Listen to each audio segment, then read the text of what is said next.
Sirah Course Episode 8. Prophet Muhammad saw a dream in which he saw himself circumambulating around the Kaaba. With around 1,500 companions, he headed toward Mecca. Intending to perform Umrah, the minor pilgrimage, the Muslims were unarmed and in their ihram clothing, with 70 camels for sacrifice. Upon receiving news of their arrival, the Meccans dispatched a delegation of 200 men to Hudaybiyah, where the Prophet and his companions had decided to camp just outside the city of Mecca. Being unwelcoming of the first envoy sent by the Prophet to explain why they were there, the Quraysh were sent Uthman bin Affan, who had an influence through family ties inside Mecca.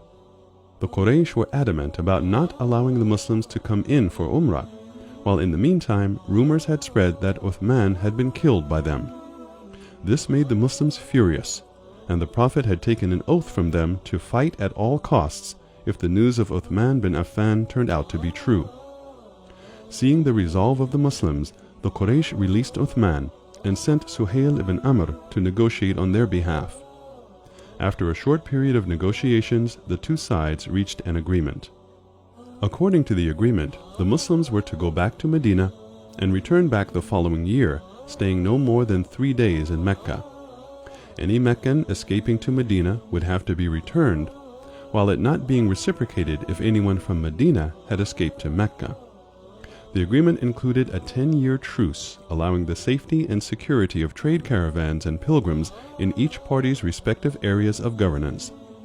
The two sides were allowed to make new alliances with other tribes in the region, and the respective allies of each party would be protected under this treaty.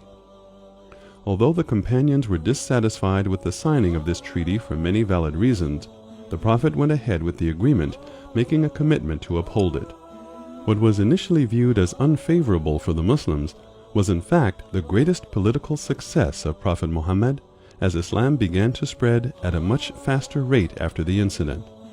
The Quran says about the incident, "Verily we have granted you a manifest victory, that Allah may forgive you for what preceded of your sin and what will follow, and complete His favor upon you and guide you to the straight path, and that Allah may aid you with a mighty victory."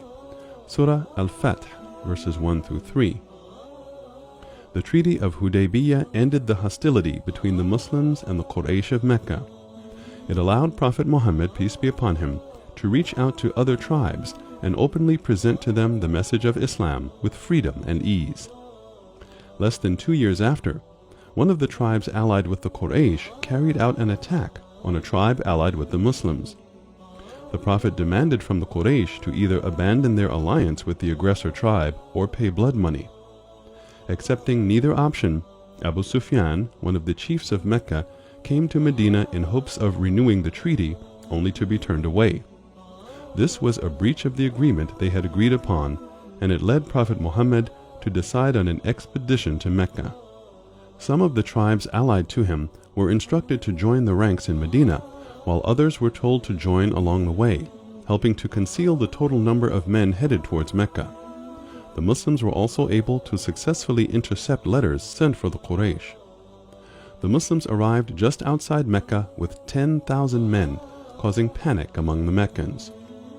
Abu Sufyan, sent by the Quraysh to negotiate, was offered to enter into Islam by the Prophet.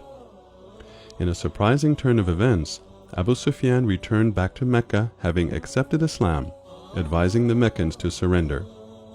Mecca had fallen in the hands of Muslims just 8 years after the Prophet was compelled to leave the city.